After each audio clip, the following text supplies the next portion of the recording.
La prochaine personne is Mark van der Gomp, la SRDB, qui s'occupe du soutien au logement. Heel wat mensen wonen vandaag de dag aan het kanaal, zeker in een groepwoning. Mais aussi le soutien à l'entreprise. Het gaat over vestigingen. En dan, ja, welke économische activiteiten, quelles activités économiques fonctionnent, lesquelles on doit garder, lesquelles on doit développer, de welke moeten we houden en de welke behouden. En dan vooral hoe. Mark, waar ben je? Ah, daar. Merci. Bon, on y va, hein? Deux fautes frappes. C'est rien, composé. Voilà, rapidement la SDRB, c'est une petite institution régionale de une cent-cinquantaine de personnes, mais on peut avancer, c'est pas ça le principal. Toutes nos implantations, il y en a beaucoup, vous voyez, le long du canal. Il y a entre autres, en tout 44 implantations, 200 hectares, à peu près 30% des surfaces industrielles, telles qu'affectées au plan régional d'affectation actuel, mais aussi toute une série d'activités en zone mixte. Je peux continuer. Alors, en zone mixte, qu'est-ce qu'on trouve? Des partenariats, le réseau des centres d'entreprise, le GRID est le plus ancien d'entre eux, ici, où nous sommes. Vous avez aussi les cousins universitaires des centres d'entreprise qui, eux, essayent plutôt de favoriser le basculement économique d'activités de recherche, donc liées au monde académique, que ce soit les universités ou les hautes écoles. Ils sont plus en périphérie. Alors, quelques chiffres, mais je suppose que les présentations seront distribuées. Mais donc, en gros, les centres d'entreprise, aujourd'hui, c'est plus de 1000 emplois permanents pour un peu moins de 350 entreprises existantes, avec un taux de réussite nettement supérieur et un taux d'échec nettement inférieur à la moyenne.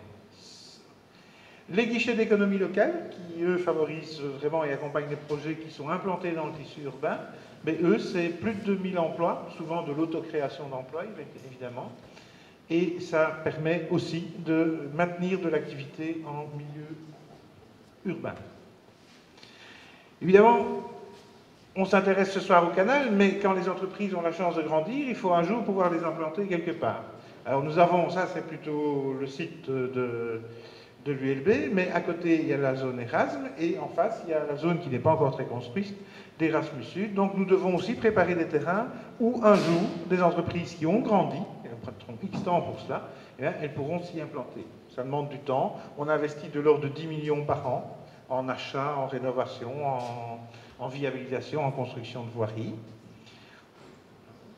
On a aussi constaté, il y a d'ailleurs un exemple pas loin d'ici, l'ancien site de Lane, qui est rue Éloi, que entre le starter ou la spin-off qui démarre par exemple dans un lieu comme celui-ci et son implantation un jour dans un bâtiment qu'elle construit, et bien dans les étapes de sa vie, elle a besoin de phases intermédiaires pour pouvoir se développer et se concentrer à son cœur de métier. Et donc nous développons parfois avec des fonds européens, comme ici par PME à Papsem, c'est aussi à Anderlecht, sur les anciens sites doyens, des locaux intermédiaires, des modules de 200, 250, 500 mètres carrés à la location. Voilà.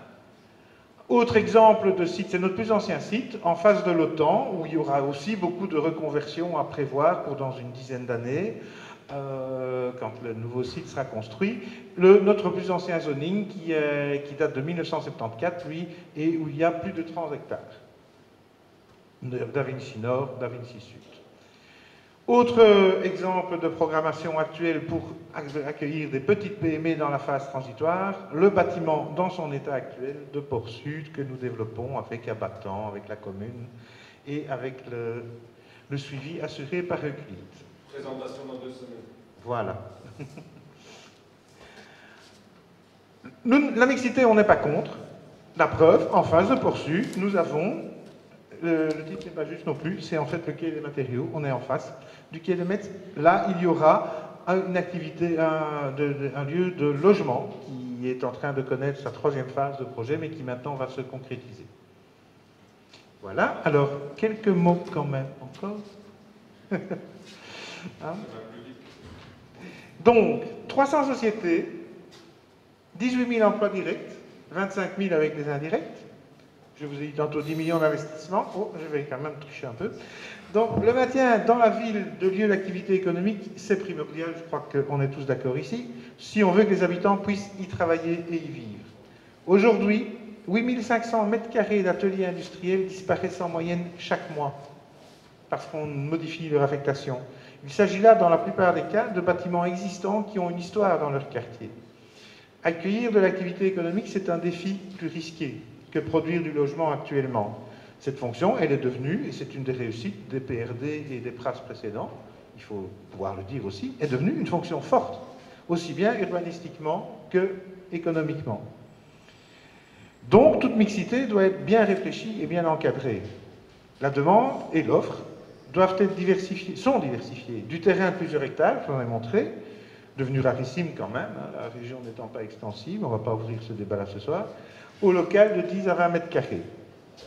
Parallèlement à la localisation matérielle, les volets services et conseils de proximité pour les plus petites entités doivent aussi être renforcés, mais on a déjà parlé d'Atrium et mon ami Ahmed de Brussock va vous parler aussi d'autres types d'interventions. Les guichets d'économie locale et autres outils d'insertion socio-économique donnent déjà des résultats, mais le soutien à la création d'emplois peut encore être optimisé via des actions en matière d'accès au crédit, je ne vais pas entamer sa matière, et de soutien spécifique au secteur d'activité, soit relevant des services à la population ou à thématique, comme le projet Green Beach que vous découvrirez sans doute sur les panneaux également dans la salle. Faire une place à l'artisanat dans la ville, comme le font Barcelone ou Paris, tout en maintenant l'activité des plus grandes tailles là où elle peut rester, M. Hayé nous en a fait la démonstration, et en la gardant au plus près s'il faut la déménager, de manière à ce qu'il y ait aussi une accessibilité à l'emploi pour les personnes qui vivent en ville. Évidemment, les dispositions réglementaires, dans le cadre du PRAS ou des PPAS plus locales, qui préservent les fonctions faibles, parce que la fonction économique, il faut avoir le courage de le dire, est devenue une fonction faible, sont extrêmement importantes pour mettre en œuvre le PRDD et le PRD actuel, qui sont en cours de discussion. Le défi, c'est donc bien de trouver des places suffisantes pour l'activité économique, mais adéquates, aménagées judicieusement et qui soient entretenues de manière durable. Ce défi n'est d'ailleurs pas exclusivement bruxellois. On a montré des projets commerciaux, mais parallèlement à cela, la Flandre aussi est en train de travailler à remettre à plat toute la cohérence de la politique économique et de soutien à l'activité, puisqu'un nouveau décret est en préparation après plus de 2 ans d'enquête avec l'ensemble des partenaires et des acteurs. Les partenariats que nous développons et que nous entretenons visent à améliorer la diversité dont je vous parlais, pour susciter, et voire parfois à susciter la demande, comme dans le cadre de l'Alliance Environnement-Emploi. Et donc, tous ces partenariats, ils doivent continuer à se développer et nous devons continuer à aller voir ce qui se fait à l'étranger, que ce soit dans des villes similaires comme Bâle, Berlin ou équivalentes, Lille Métropole.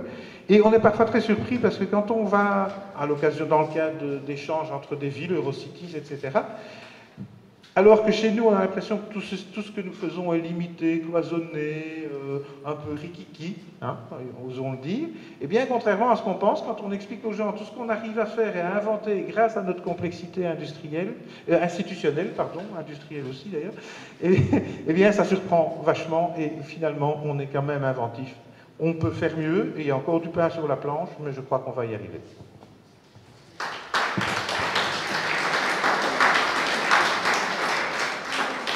Une note bien optimiste, on va